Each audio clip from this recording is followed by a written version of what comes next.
Capitola, come to the coast with me. The sun and the sky are free. We'll play in the sand and sea. Capitola, paradise you'll adore. I'll take your hand there on the sand along the shore. We are here today with Eddie Ray Garcia, longtime employee of the Capitola Public Works Department, who's going to give us sort of a behind-the-scenes inside look at the department and how it works. Eddie Ray, thank you so much for being part of the Capitola Memories Project. Well, thank you. I'm glad I could participate. Well, first of all, tell us a little bit about your background. Where were you born and where were you raised? Well, I'm from Carlsbad. I was raised in Carlsbad, California. Had a very nice, kind of typical California upbringing, a lot of beach, a lot of good times. So I was very lucky. I grew up in a 60s and 70s, kind of a very family-oriented, very nice time.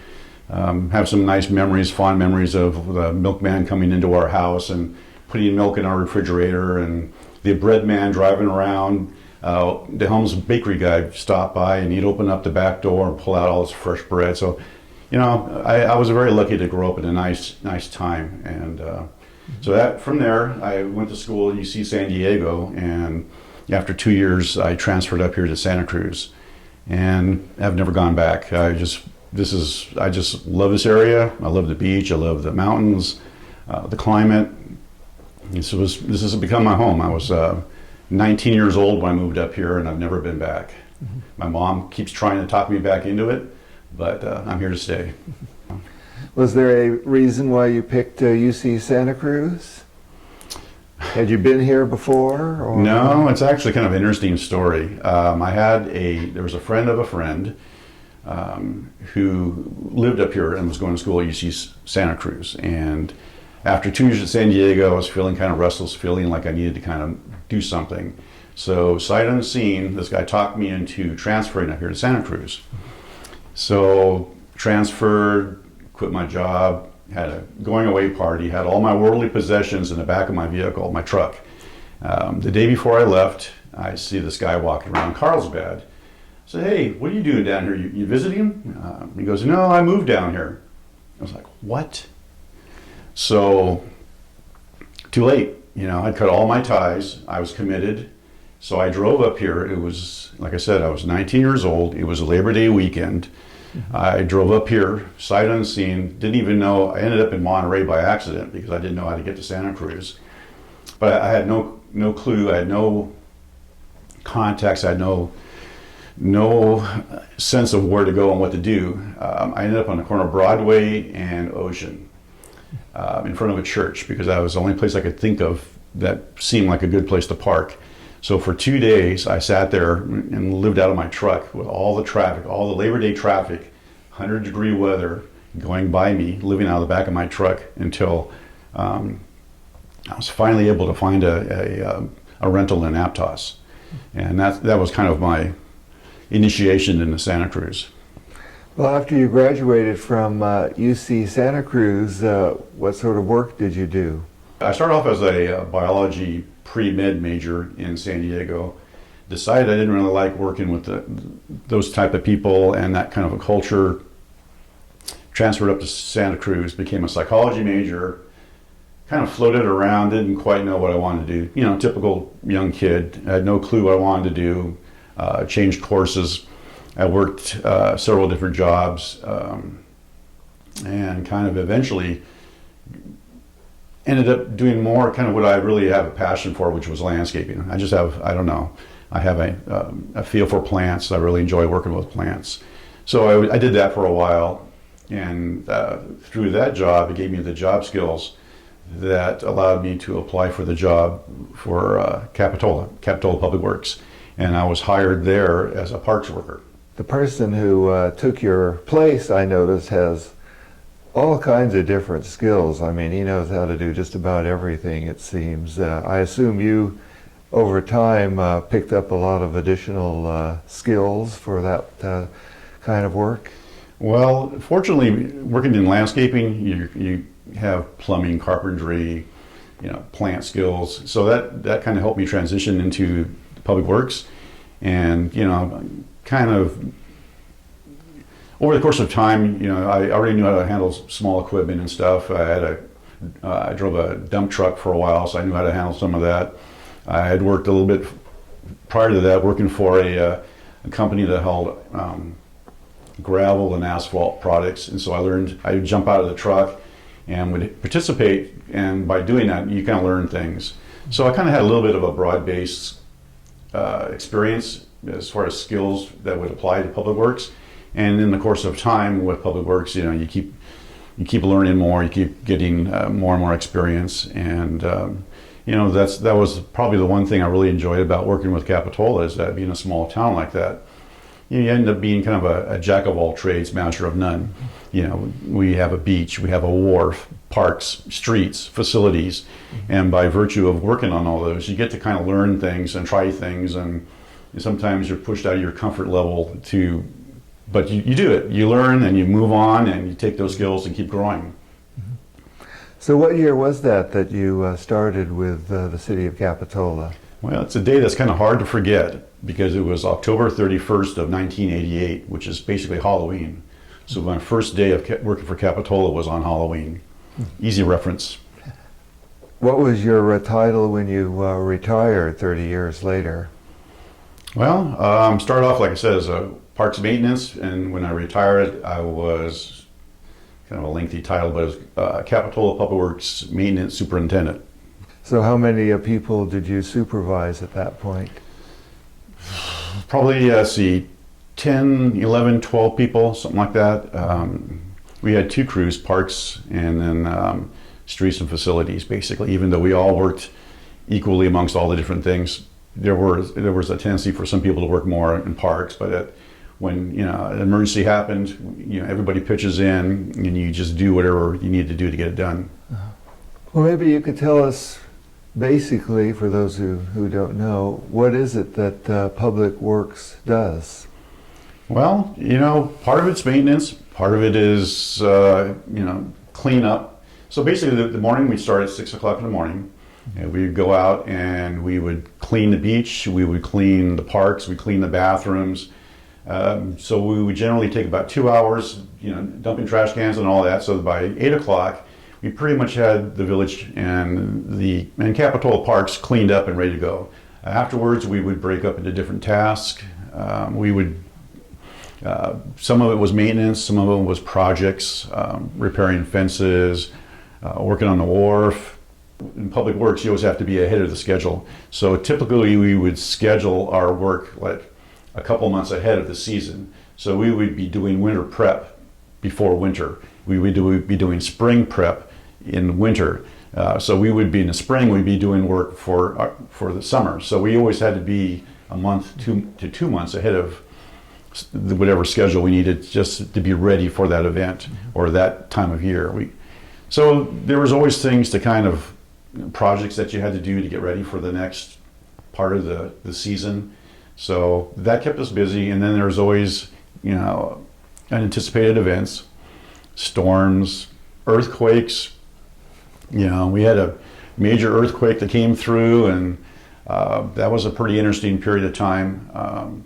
At that point, I was working for the Parks Department, and since I had a lot of irrigation experience, one of my first jobs was climbing underneath all the damaged coaches in Pacific Cove Mobile Home Park. The pipe was 2-inch galvanized, and so it was kind of fragile, brittle, and when the waves came through, the earthquake waves came through, it snapped a lot of wire lines. So we would dig these slit trenches at a kind of a 45 degree, and I would crawl underneath the mobile home to try to repair the water line because the city owned the property. Then whenever we had aftershocks, which were quite a few, and being the fact that we were in a floodplain or an old stream bed, the ground was like jello. So whenever we had an earthquake aftershock, the guy who was working with me would just grab me by the ankles and just yank me out. And then we would ride it out, and then I'd crawl back underneath and keep working until the next little aftershock. So, you know, those are the things that you kind of, you know, you can't anticipate. You know, the Capitola flood, that was another one.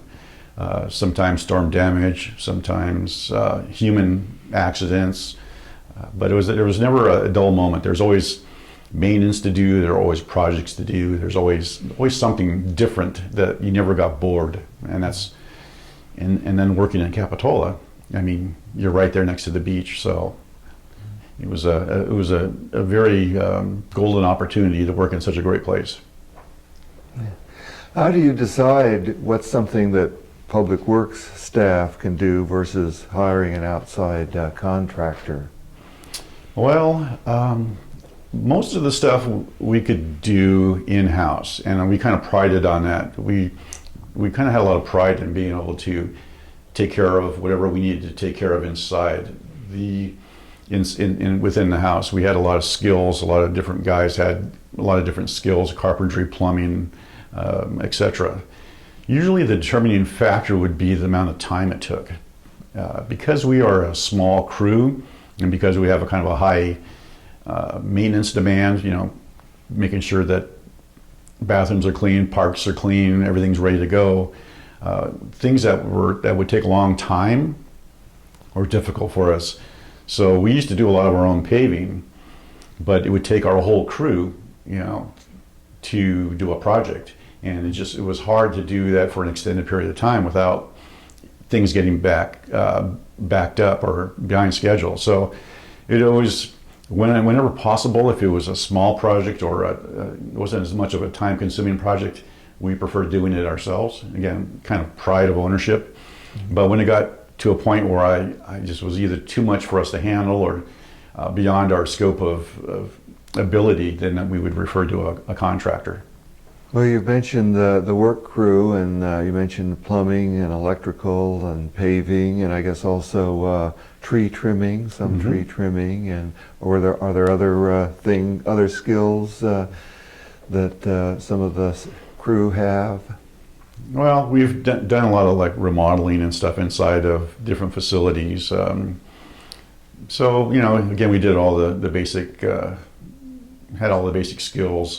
Some carpentry, I guess. Oh yeah, carpentry, tile work. We remodeled the Wharf bathrooms, and two of the guys on the crew went in there and did tile, did the floors, and did some plumbing work in there. So, you know, again, one of the nice things is we got to be a jack of all trades. You know, you got to get your hand in a lot of different things. And I always told the guys, you know, have pride in what you're doing and act like it's your house or your grandmother's house. You know, make sure you do it well. Make sure you do it right. And then another thing I always kind of tried to emphasize with them was, you know, by doing it right, you know, one of these days, 10 years later, 20 years later, you can come back into Capitola and point out to your kids that, you know, I built that. You know, I did that. I built this. I did that. So have pride of ownership. You know, you know, just really. And seize the moment and do it well, because, you know, we want it to last for 10, 20, 30, 40, 50 years. We want to be able to come back and look at it and say, yeah, I did that. Well, this year, 2019, marks 100 years since a fellow named Henry Allen Rispin bought Capitola. And next year, 2020, will be the 100th anniversary of the Rispin Mansion. I understand that you saw the mansion 30-some years ago before it got all trashed. And what was it like inside when you first saw it? Well, yeah, the Rispin was kind of a love-hate thing. I was in charge of maintaining it and keeping people out. But it was a natural draw, and it was kind of a rite of passage for a lot of kids to kind of get in there.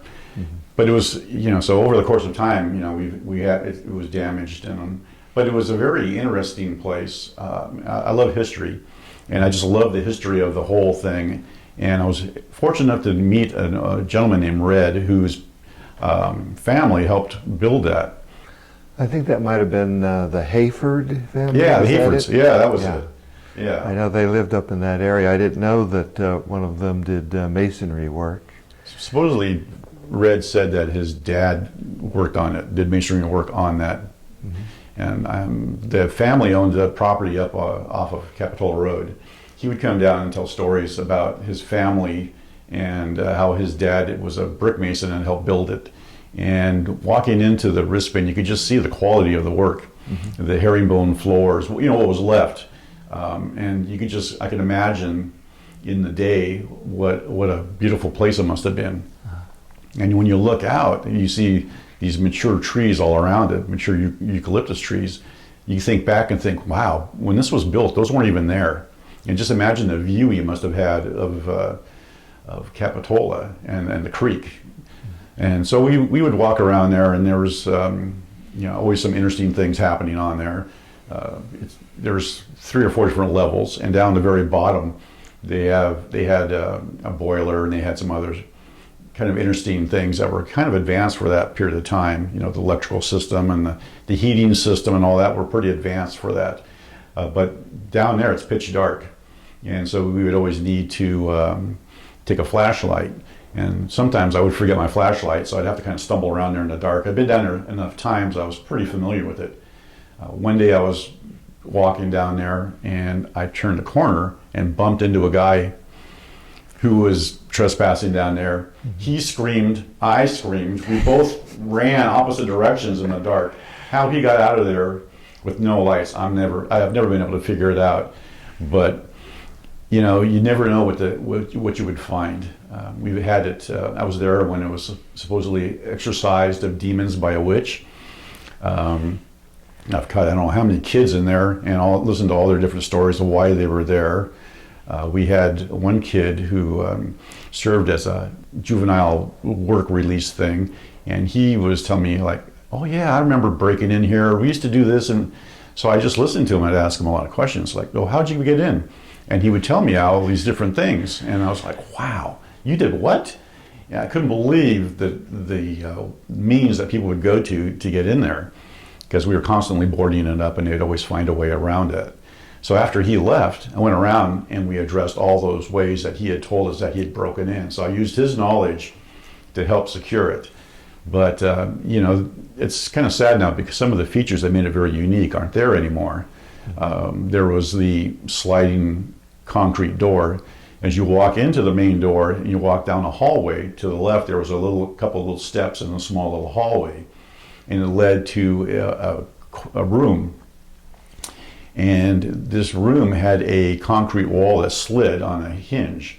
So if you pushed on it, you would pivot open, and then behind it would be basically a garage-sized room that was rumored to maybe be a source of where they would hide alcohol, bootleg alcohol. There's a lot of stories, a lot of myths about the Rispin. So one of them was that room was built to hide bootleg alcohol that was brought up Soquel Creek.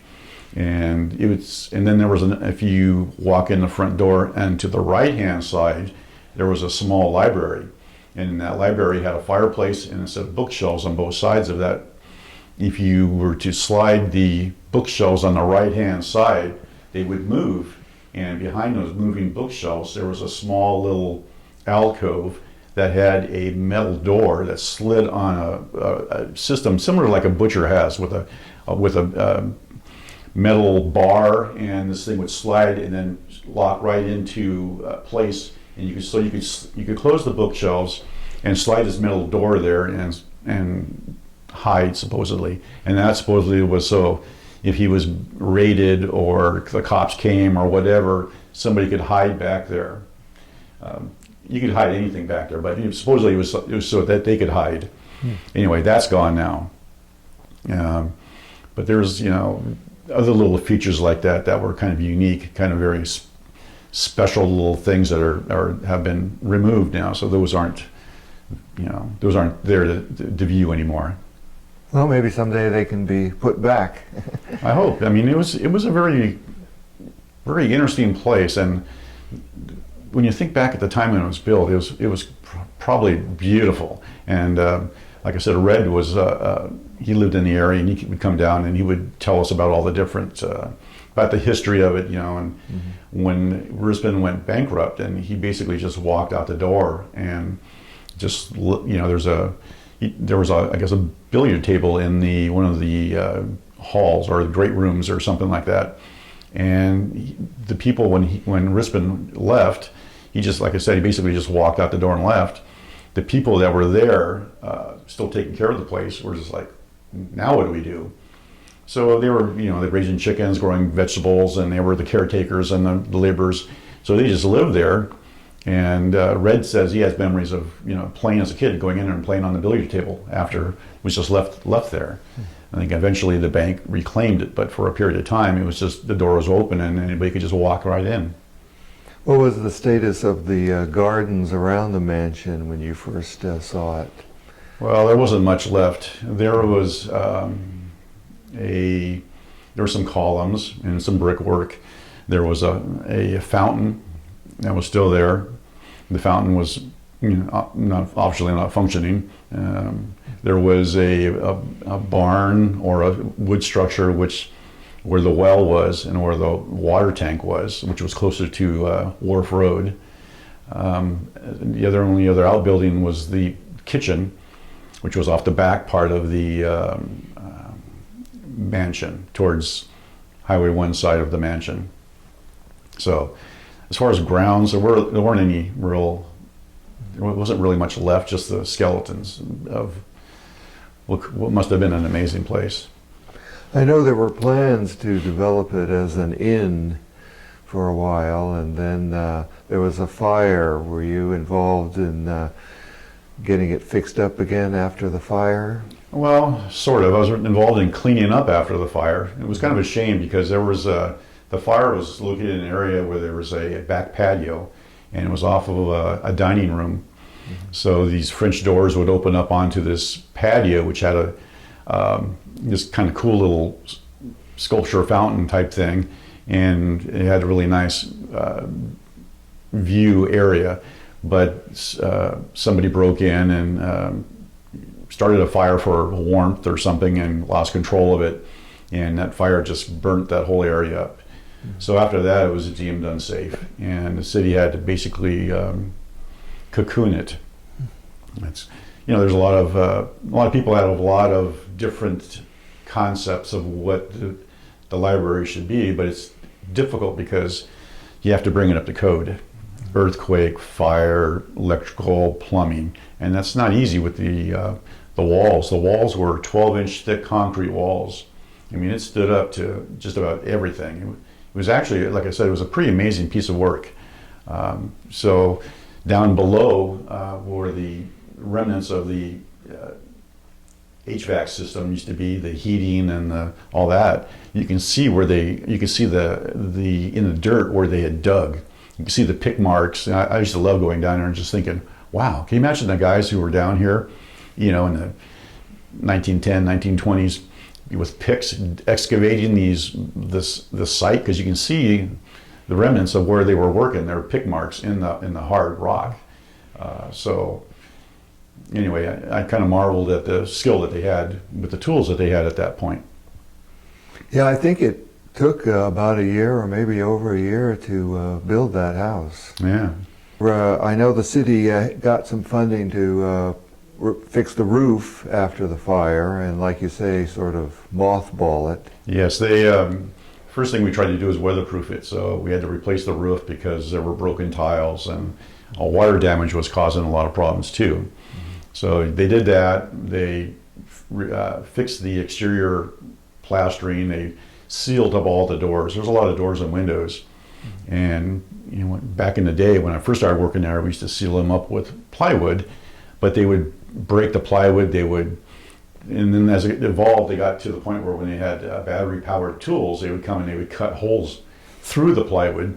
So it was always a chess match of trying to, they would break in and we'd kind of come up with a way to counter it, and then they would find another way to break in, and then we would counter that. So finally what they did to cocoon it and preserve it was they just sealed everything up. And it's just this, like I said, they basically cocooned it till they can come up either with a concept or the funding to do something. But, part of it is parking access. There's that butterfly preserve there. I remember when I first started working there, it was amazing to see all of the monarchs there. It was just, they were all over the place. But monarchs are a very sensitive butterfly, temperature sensitive butterfly. So while the original landscape was there and they were protected, but over the course of time, eucalyptus trees that served as a buffer along Soquel Creek as they fell down into the creek, or they were cut down and eliminated by property owners, that changed the climate zone. So the environmental requirements that the butterflies had changed, and it got kind of, so we started to see them disappear, and they weren't there very much anymore. And I thought they weren't going to come back, to tell you the truth. But I was kind of happy to see towards the end that butterflies were coming back, and they were starting to repopulate in those trees, and it was like, yes, because I hate to see those disappear. Yes, that's really nice to have them there. Did all of the interior get ruined by the fire, or was it just part of the interior? Just part of it, just the part within proximity of the fire. The rest of the mansion was still in good, reasonable shape, but there was some construction damage later on that kind of eliminated some of the uniqueness, some of the things that made the Rispin so, architecturally interesting. You mentioned earlier the Pacific Cove Mobile Home Park, and making some repairs after the earthquake. How else was Public Works involved with that? So for people who don't know, this was a mobile home park right near City Hall that the city bought, and had quite a few residents there at one time, correct? Well, yes. Originally it used to be an auto park, which people could and there was an open creek that ran right through it, and people could drive and picnic and park along this auto park. And then the owner undergrounded the creek, put it in a pipe, and paved over it, and turned it into a mobile home park. That's kind of my understanding. So there was an upper park and a lower park. The upper park was turned into a parking lot when the city bought it, and it was converted into basically a parking lot, and the residents were relocated down below. And as far as full-time residents, there weren't really a lot of full-time residents, but there was a lot of part-time residents also. So they filled up the lower area, and so the city since the city owned the property, we were required to maintain it. So we did a lot of plumbing problems. So we did a lot of that, yeah, it was interesting to talk to the people who lived there, and kind of a lot of them had lived there for a while, and a lot of history right down there. And towards the end, when the flood came along, when we had that big Capitola flood, at that point there was probably 20 to 30 full-time residents, and the rest of them were just summer or part-time. Tell us a little bit about that flood. That was in 2011, I think. Yeah, that was kind of an interesting day that I'll never forget. It was a Thursday afternoon, I believe. It was kind of a light rain at the time, and the parks guys, hey, can we go home early? Well, it's a slow day, nothing's happening. Sure, go ahead. So that was about lunchtime, and after lunch, I'm in my office, and there's just a light drizzle. Seems like a light drizzle. Then all of a sudden, it starts raining harder and harder, and then all of a sudden, my phone just blew up. I mean, I've never seen that phone ring so many. I couldn't answer it quick enough, and there was people calling in reporting flooding everywhere. And then my crew was calling me and said, "Hey, something's going on here. Water's coming down real hard. Streets, the drains can't take all the water.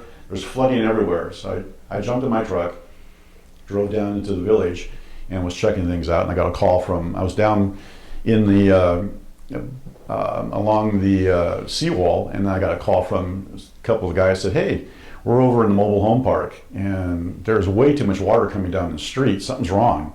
So I drove up, came in through the Bay Avenue side, and pulled down to where the first couple of mobile homes were. And I got out of my truck, and there was a lady standing there. So we were looking, and there was water bubbling out of the surface of the ground. Just a small little bubbling kind of thing. I went, that's not normal. She goes, yeah, that just showed up. So as we're watching that, all of a sudden a piece of pavement about the size of a wheelbarrow just dropped into the ground. And then the water really started roiling up out of that hole.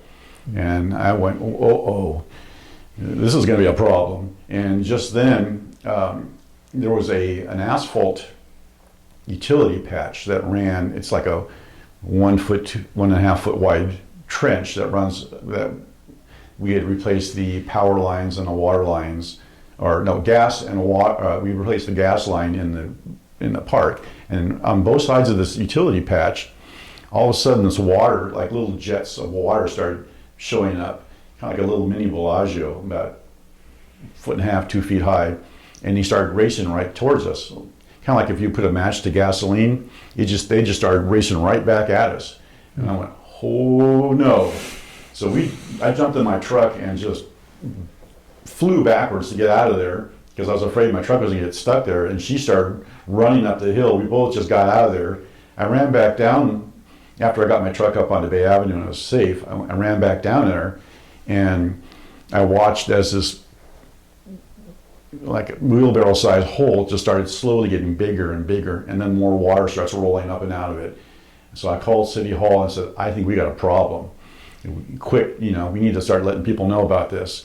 And as I stood there, it was amazing to watch the hole just keep getting bigger and bigger and bigger got to the point where all of a sudden there was a mobile home there where a woman named Lucy had lived. And all of a sudden it started careening towards the hole, and I slowly watched it crumble and disappear into the ground. Wow. I mean, how do you describe that to somebody? Watching a mobile home get eaten up by a sinkhole. And at this time, water's just flooding down the street. Fire department showed up and they started evacuating people. And I watched 2 mobile homes just get devoured by this sinkhole. It just kept getting bigger and bigger and bigger. And I'm thinking, where's it going? I mean, how could you get a mobile home into this pipe? How can it handle all that? But it just slowly disappeared down this hole. And then we're standing around talking to the lady, and she's like, can you believe that? Can you believe what we're seeing? And we heard this loud crack behind us, and we both turned around, and the mobile home that was kind of behind us on the left-hand side started to dip and disappear. And that's where a guy named John, he lived. And the deck just was torquing and cracking, and just, so we ran out of there. I barricaded off the entranceway, and the crew called me and said, wow, there's, we got flooding down here. And in the wintertime, we close off the beach openings so that the high tides and storms don't wash sand over the seawall and through the openings onto the street, onto the Esplanade. So we ran down there, and there was like 1.5 feet of water coming down the road and flooding up on those openings. So we were popping the boards open to relieve the pressure, because it just happened so fast that we were like scrambling to keep up with it. I drove back to City Hall, and it was like watching a river, or a raging river, going right down Capitola, through the middle of town and out through the seawall, and it was amazing. And I stood there and watched a set of stairs from the mobile home park. In fact, you probably see them in some of the videos. There's a set of blue stairs, which I remember seeing all the time when I was working there. They just floated right by us and went right down the road and off to the ocean. So that was the start of a very busy couple of weeks. What was the cause of that? The culvert broke, or yeah, there was a culvert culvert, or something? and it depends on who you ask what the cause was, but the culvert failed. Mm-hmm. And never underestimate the power of water and of nature. Mm-hmm. So it just scoured a big old hole and just consumed everything around it. There was inches of silt all the way through town so that happened on a Thursday, and we scrambled and kind of got things under control. And then on Saturday it rained again, and that's when we got even more damage, just because we had an open hole and we couldn't do anything about it. So we were all hands on deck. I mean, we were working 16, 18 hours just trying to clean up the road, get everything back. Driving a tractor right down the road, just scraping up all the silt, and it went about 1 foot to 1.5 feet was, I think, the high mark on that. So pretty amazing. Driving through the Esplanade, water up to our doors, and the openings were open. You know, water was flowing, but there was just so much water coming down that the system couldn't handle it. Yeah, I know the police department was badly damaged. Mm-hmm. And was the fire department affected? Because they were right down there where the water was pretty high. I think everything along that stretch did. The museum, I think, missed out by a few inches. Yeah, well, the road kind of slopes a little bit towards the creek side of Cap Ave, and so everybody along that side kind of bore the brunt of the water. Mm-hmm. Some of the stores down there had a foot and a half worth of water in there, so it was kind of an extraordinary event. And it happened so fast. I thought it was an amazing thing. It kind of came out of nowhere. None of us were prepared, expected it. It just happened. The phones rang off the hook. The water came down. It was just pretty amazing to watch. To see some of the pictures afterwards of how high that water got, and the fact that we were out there in the middle of it, just trying to keep up with it. You mentioned once something about tsunamis, and were concerned about tsunamis in Capitola. I noticed the little signs at some point went up saying that you are now entering a tsunami zone. There was a earthquake in Japan, and they issued a tsunami warning, and so we evacuated the village.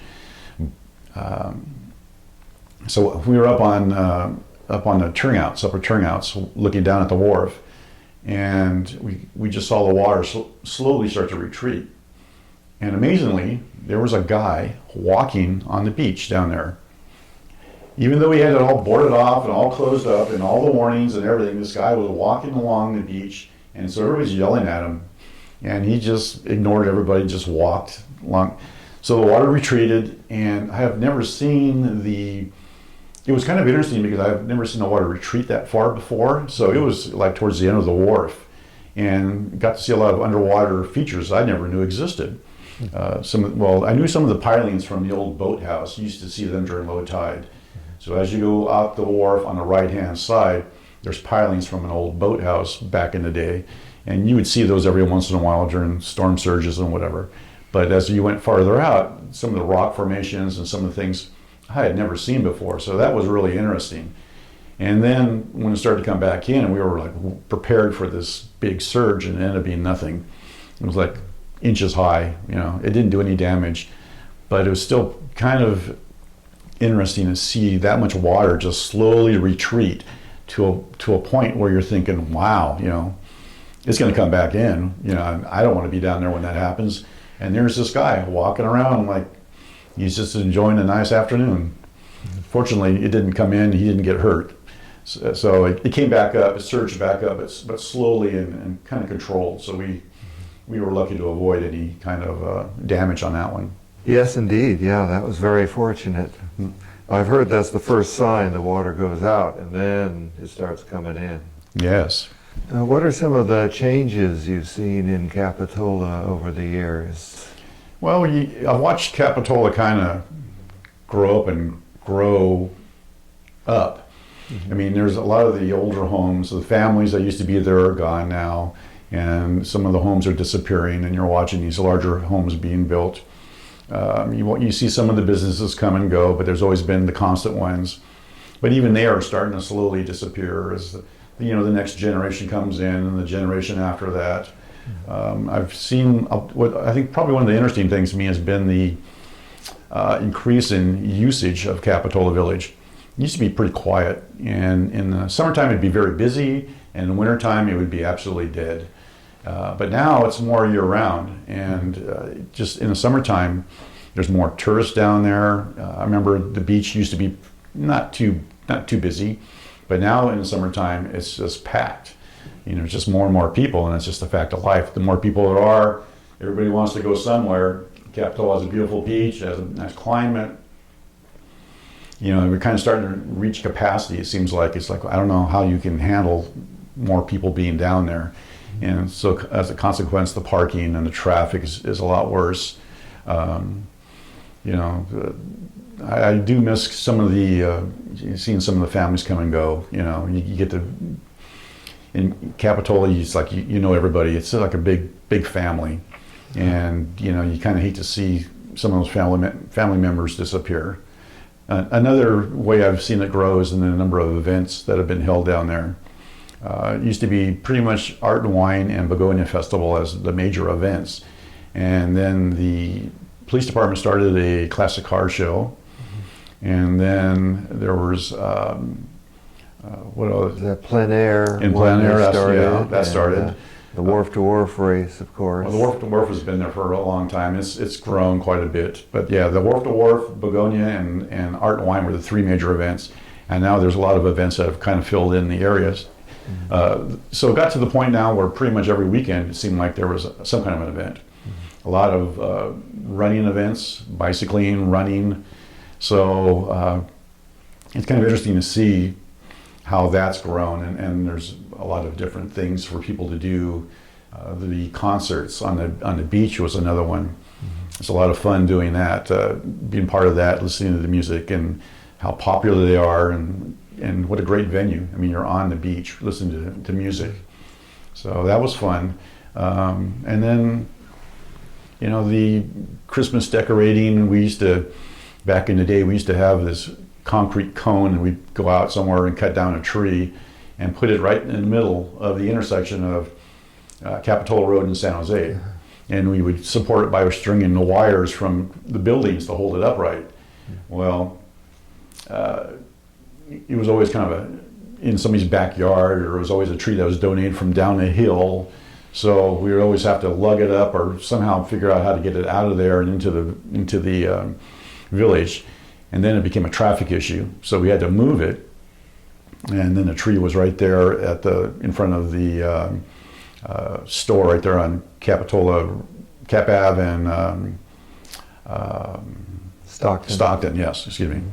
So, you know, those things have, you know, and then we started decorating the poles, and now I see they have wreaths up and now, and then music throughout the village. So, you know, there's been an evolution on how things are done, and we're getting, you know, it's getting bigger and fancier, and, you know.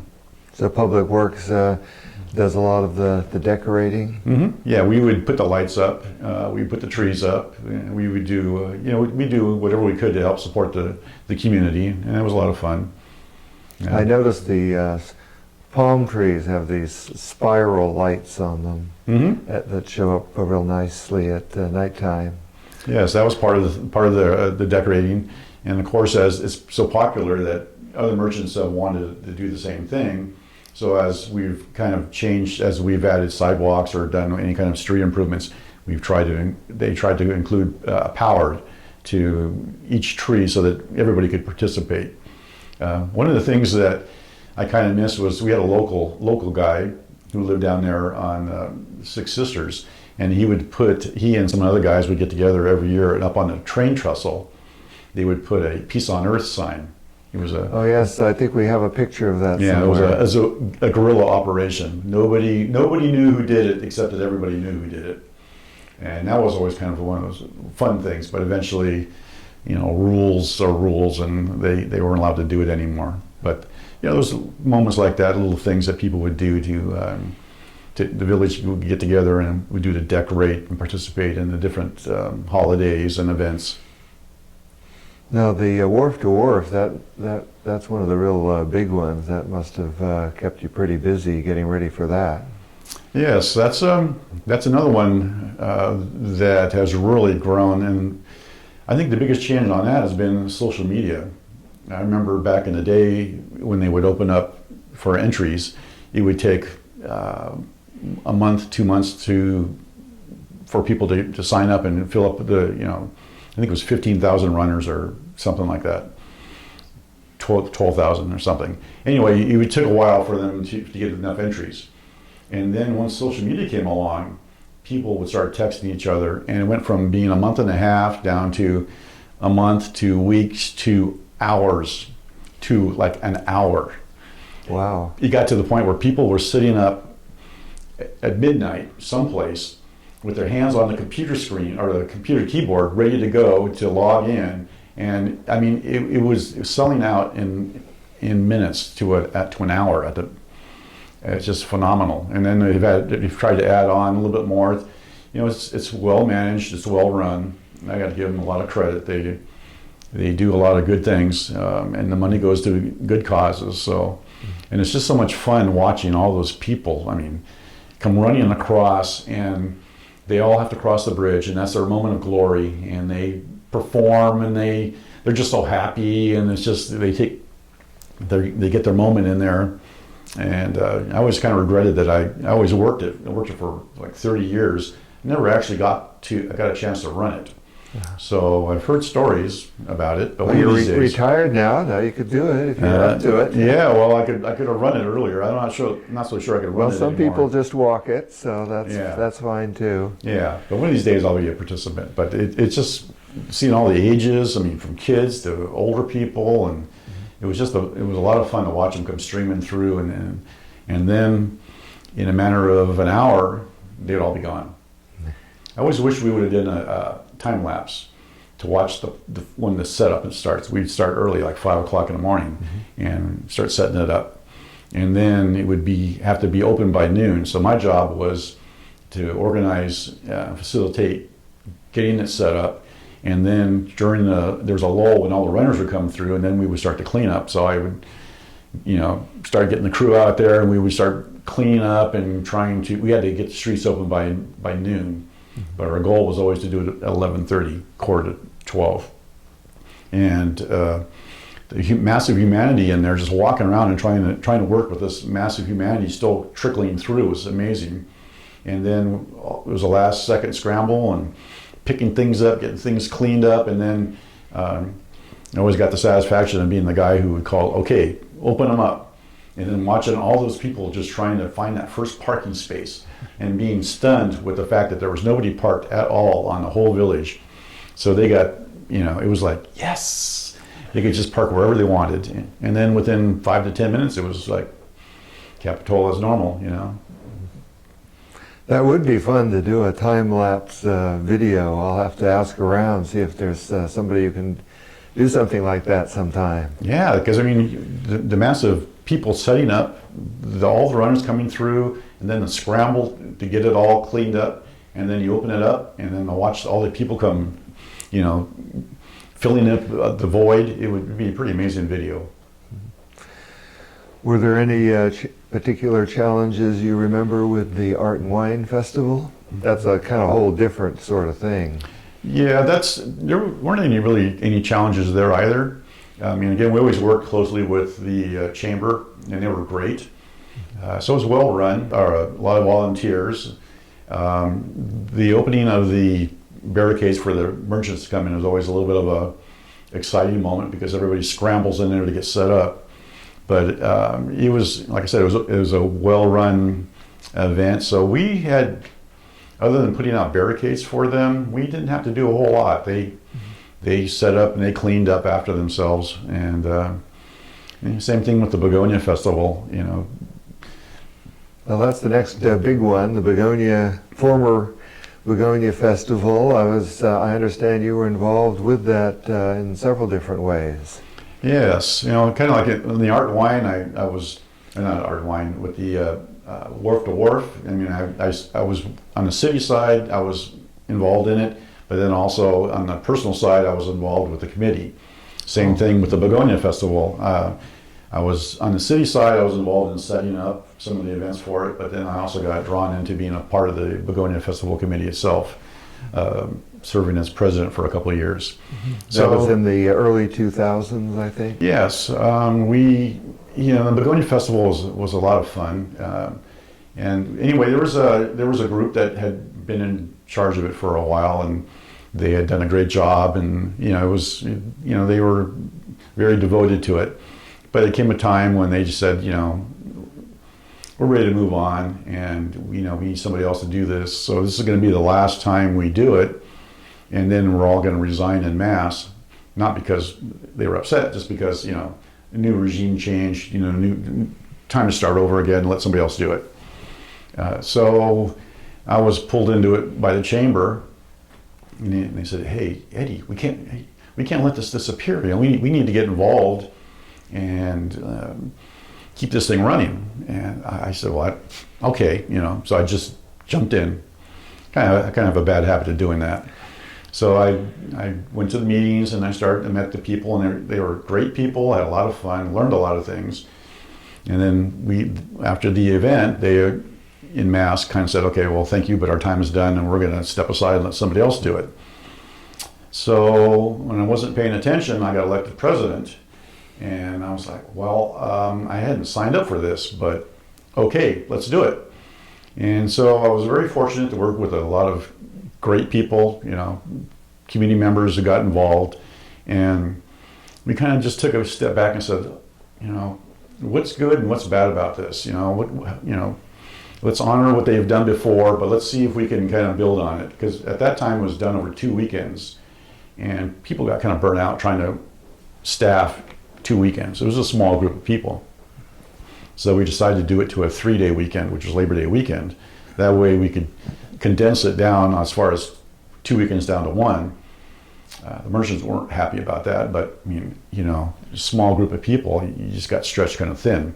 So we did it down to that, and then we started looking at adding some more events, because I had brought some friends to the previous festival, and they were going, "Okay, now what do we do? You know, what do we do now?" You know, I went, there isn't anything else to do. The sand sculpture and the nautical parade, the rowboat race, and the fishing derby were the primary events at that point.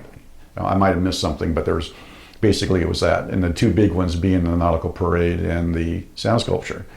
So with the new committee, we started brainstorming, and we started adding events, which was like the horseshoe tournament, and we added some concerts.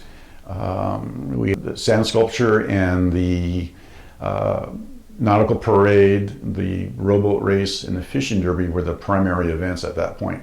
Now, I might have missed something, but basically it was that. And the two big ones being the nautical parade and the sand sculpture. So with the new committee, we started brainstorming, and we started adding events, which was like the horseshoe tournament, and we added some concerts. We added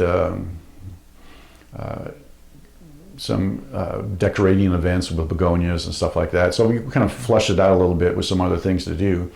And with the idea being that people could show up in the morning and have something to do during the course of the day. They could go from event to event to event.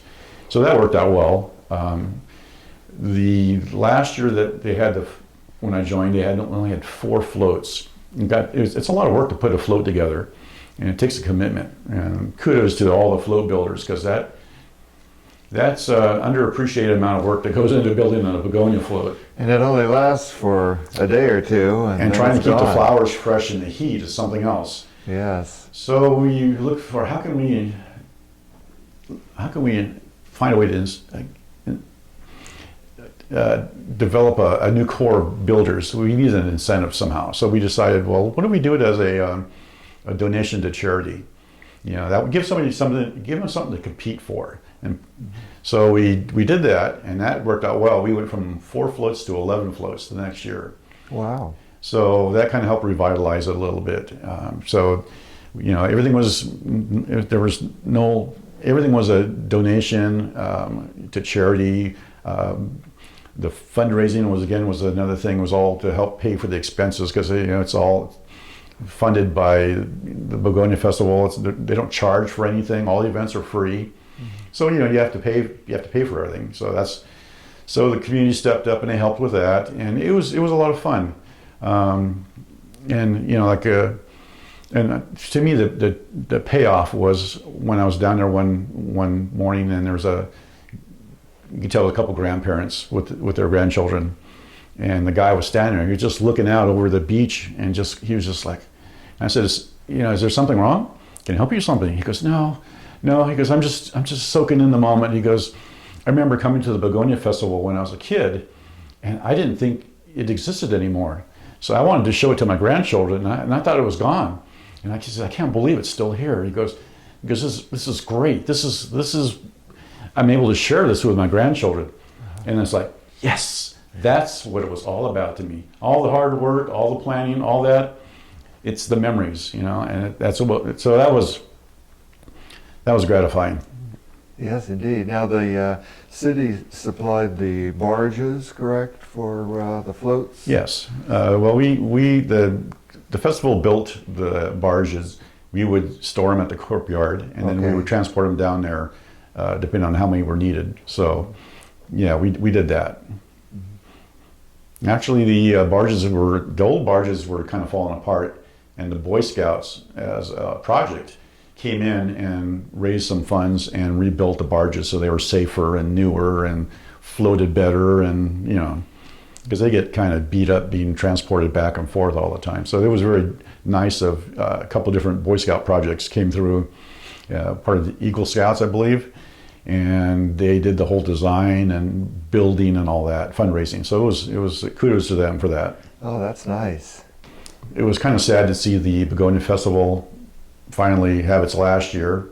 One of the greatest memories ever is going to the Begonia Fields and driving over the hill and then coming out onto the growing fields and just looking at the ribbons of color. Just stunning. I have some great pictures of picking flowers and the people, all the different ages out there, but it's hard to describe, but you drive over and it's just early in the morning, the sun's coming up, it's just perfect conditions, and you look out and there's just ribbon after ribbon of these begonias growing that are just stunning color. I mean, pinks and reds and yellows and whites, and just amazing. But again, things change, time moves on, and it just wasn't going to happen anymore. So kind of sad to see it happen, but I was able to participate in the last festival. You mentioned briefly the earthquake earlier. Where were you when the earthquake of '89 struck? Actually, I was out in my back garage. I was working on my trailer of my boat, getting ready to watch the game, and it started shaking. And I remember looking down the alley. We have alleyways here, so I was looking down the alley, watching the telephone poles whipping back and forth, and cats running back and forth, darting across the alleyway. I ran in here. My wife comes running out the door. She's holding the baby, and she's pregnant with another one, and everything's shaking. And it was fortunately we didn't have any damage here. Houses on both sides of us did, but not us. But I went out to the front yard, and it was this very eerie calmness. It was quiet, and then you could hear all the sirens go off, just sirens everywhere. And I looked down towards downtown Santa Cruz, and I could see plumes of smoke. And it was almost like somebody had come and bombed Santa Cruz, the Pacific Garden Mall. Just the smoke coming up and the sirens everywhere, and like all chaos happened after that. So I got my family situated, and then I had to go to work. And so spent a lot of time. Unfortunately, some people died. There was a horse got loose on a highway, and somebody hit it and got killed. But there was driving down through the village and just looking at all the chimneys that had collapsed. Anybody who had a chimney, all those brick chimneys had collapsed. There was piles of glass, piles of brick everywhere. Again, the mobile home park was all shaken up, and there was broken water lines everywhere. It was kind of a surreal moment to do that, to be involved in that, and then to look at TV and watch some of the things that were going on in San Francisco, the damage that happened up there. It's just like, wow. So we were very lucky. We had damage, but our damage was minor compared to the Bay Area. Were there a lot of broken windows in the Capitola village? Mm-hmm. Windows and fireplaces. There was glass and brick everywhere. So we spent a lot of time cleaning up roads, sidewalks, and stuff, just removing debris and trying to help people get kind of things back in place. I don't think there was any power for like 3 days. Power was just out. So for about 3 or 4 days before power came back, and again, water, trying to get the utilities back, trying to get people back into their homes, and it was quite an adventure. How long did you work that first night? I don't really remember exactly, but the first night part of it was my wife was in charge of church preschool. So we had to go over there and make sure they were okay. And then I got her home, and then I came over to work. And then after that, it was just kind of a blur. So we were long hours. Again, a lot of my time with my landscaping plumbing experience was spent in a mobile home park trying to repair water lines. Yes. And being underneath a mobile home, which is not the most stable thing in the world anyway, and then having those earthquakes and those aftershocks come through, and it's like the ground became like jello. That's hard to explain. And then being underneath that, he's like, quick, pull me out. And they yanked me out, and we sit there and ride it out, and then, okay, suck it up and go back down there and start working again. And everything, all the water lines were about 2 feet underground. So it was a lot of work. It's kind of nice to get it all done and get everybody back up. Back Yeah, into their well, homes. all those people, they all need water, so Yeah. that was very important. The things you take for granted, the water that works, toilets that work, lights that work, those things that we just take for granted, somebody has to make those things happen in an emergency. And that's kind of what we did. During some of the storms that came through, we'd have huge eucalyptus trees knocked down. I remember several times at night being down there on Park Avenue with this huge eucalyptus tree blocking the road, 2 o'clock in the morning, 40-mile-an-hour winds, and I'm out with a chainsaw bucking it up so we could get the road cleared. And I'm just thinking, what are you doing? This is crazy, because if another tree fell down, there's no way I was going to get out of the way. I was going to be gone. And so I had a tractor operator, and he would be dragging the pieces. I'd cut them up, I'd buck them up, and he'd pull them out of the way. And we were doing everything we could just to get the roads clear. So, in the summertime, it looks like a great job, but in the wintertime, there's the other side of it that nobody ever sees, and that's, middle of the night, rain or shine, storms, winds, tsunamis, earthquakes. Public Works is, we're out there responding, just like the police department and the fire department. Yeah, I think it was 2014, there was a big windstorm that knocked down trees all over. Yes, That's probably one of the ones where Park Avenue got blocked. Or I think there was one fell across the train track somewhere down there too. Yes, there were several. But that was in the same area of the previous ones. But right by Coronado, it was really windy that morning. I remember driving up to work, parking my car, and I heard a crack. And it was like first thing in the morning. It was 5:45, and a tree. The winds were coming up. A tree had broken in the gulch right next to us. Right, it was an old pine tree, and it cracked. I went, "Oh, that's not a good sign." So got in our trucks. Guys went down on Park Avenue, and there was a small tree down. And they were trying to clear the small tree out of the way. I pulled up, and one of the cops pulled up next to me. Andy Daly pulled up right next to me, and we were watching them. And all of a sudden, the guys jump in the truck, and they start flying down the road towards us, just screaming at us. And they said when they were out there, another bigger tree had fallen right next to them. So they heard it kind of moving and cracking, and they were like, "Oh no!" So they jumped in and just got out of there. After they'd gotten back to us, the bigger trees fell over. And again, it was just in a short period of time, we had trees falling down everywhere in Capitola. It was just amazing. So there was 2 really big trees that fell across Park Avenue, and they were right on the tracks, the property of the railroad company. They had slipped out, the ground had given way underneath them. They slipped down and kind of fell across the road and across a pathway. And up, we were very lucky that they didn't really cause any damage to the homes, because the tops landed up by where the homes were.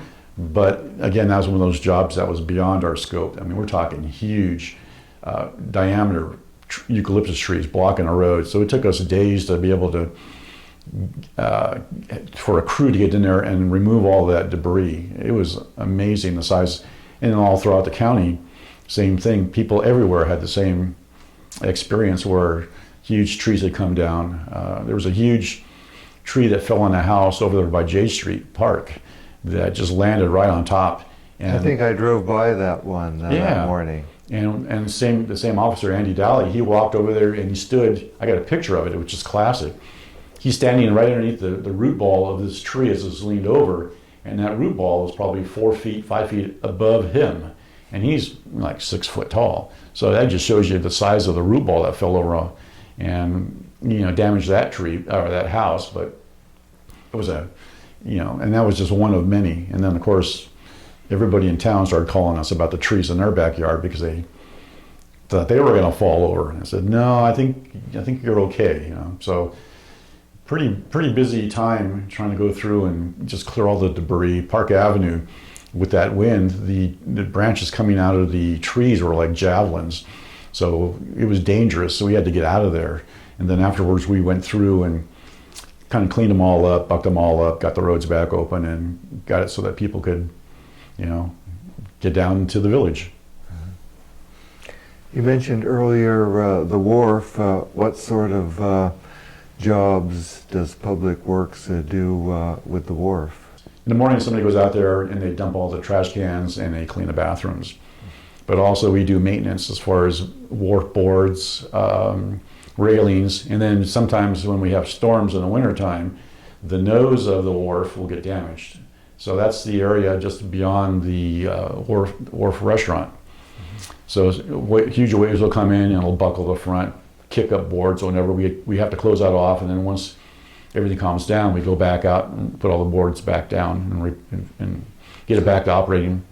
So the waves actually push up some of the planks on the top of the wharf? Yeah, and then because of the nature of the cliffs, sometimes the waves will come in, they'll hit the cliffs on the right-hand side, west side of the wharf, and they ricochet, they bounce off, and they'll hit the pilings from the side. So we've lost a lot of pilings from wave reflection or off of the cliffs. So, we have to replace those as well. And then it's kind of interesting being out there and closing off that wharf during a storm and watching the waves. The top of the waves will just hit the bottom of the wharf, and so you can see spray and water shooting up through the boards as it rolls through. You can see you can see it roll right through between the gaps in the wharf boards, and spray goes right down the wharf too. It's kind of like piano keys almost, kind of a thing. So that's kind of an interesting phenomenon to watch. Well, I'm glad you explained that. I try not to be on the wharf when that's happening. I noticed there's these little plaques all along on the railing. People, I guess, pay or make a donation have those plaques put up. Are you involved with that program? Or Yes, memorial plaques. That's something that started off kind of small and just grew out of proportion. It's just amazing how popular it is. It originally started off with memorial plaques on benches along the seawall, and it became such a popular thing. There's only X amount of benches that can go on that seawall. So once we got past that, people started asking, well, where can I want to put a memorial plaque up for somebody. And we kind of like, well, where else can we put them? So they started going onto the wharf, and that just exploded. It's just amazing how popular it is. So we started, filling up sections on the wharf with plaques, and couldn't even keep up with that. Got to the point where we had to come up with a spreadsheet to keep track of where all the plaques were going, because everybody had, we had so many, and then we're also responsible for maintaining them. But it's a great thing, and it's really amazing how important they are to people. I mean, you think of people, well, it's just a plaque, but for some people, it's everything. It is their way of connecting to a lost one, and so I never took it lightly, because I watched people, absolutely melt down trying to buy a plaque in a place that they couldn't get. I watched people just, crying and the agony, the sorrow when they would visit the plaque. I always took it very serious, and I started doing them myself. I just kind of took it on myself to do it, even though it really wasn't my job, but I just kind of attention to detail. So I was very careful to make sure they were as clean as installed as well as possible. And watching the people come out, I mean, some people come out every day, and they'll put flowers next to their daughter's plaque or their mom's plaque or whatever. And so we went from the Esplanade Seawall to the Wharf, filled that up. Now we're up on Grand Avenue. I'm not there anymore, but Grand Avenue started to fill up, and places in between. So it's really kind of amazing how popular it is. You know, they do bricks. So, you know, some of the bricks are projects that the chamber works on.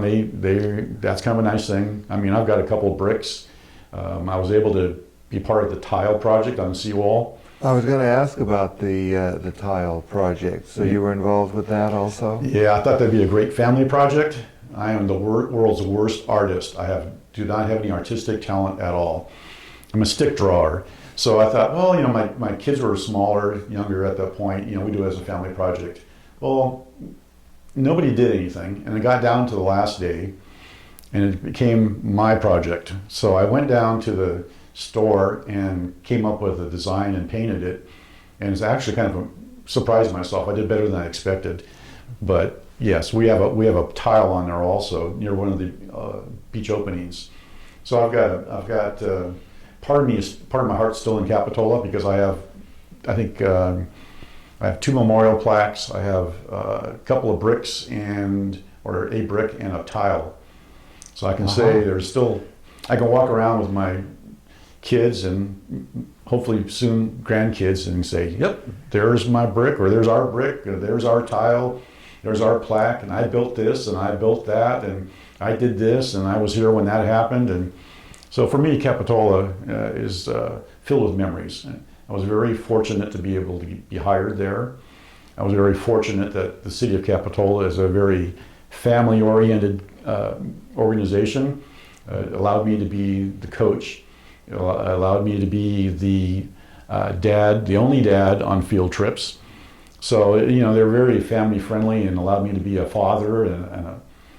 You know, those are things you can't replace. You know, those are things you can never get back. And so I was able to do that, and I've always been very grateful for that opportunity, because, you know, my kids remember it. My kids, you know, I remember driving the tractor on the beach one day. I used to drive the tractor right at the beach. We used to drive this loader and rake all the kelp off the beach, and I see these kids waving, and it's a school trip, and I drove over there, and I realized that was my son's class, which I didn't know was going to be there. It was totally by accident. So I drove over there, and he jumped in. I let him come in, and, you know, he got to show off in front of his class, you know, being in the tractor with his dad and operating the equipment. And then we drove around a couple circles. I mean, just kind of a little dog and pony show, but he was the envy of his class, you know. And those are kinds of things that, you know, you just can never, memories that you can never replace. So I was very, very lucky to work in Capitola. Beautiful place. I take people down there, show them the beach, and go, welcome to my office. You know, so 30 years, like I said, we all have a shelf life, and I had kind of reached mine. So it was time to move on, let somebody else have all the fun. But I'll always look back and think, you know, been a good life, pretty lucky. Well, thank you so much, Eddie Ray, for being part of the Capitola Memories Project. Well, thank you.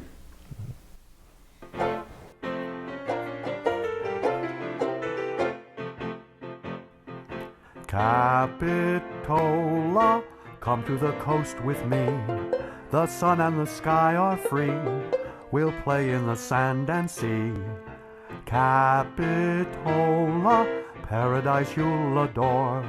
I'll take your hand there on the sand along the shore. Capitola, over the bridge we'll go. We'll capture the sunset glow and wait for the creek to flow.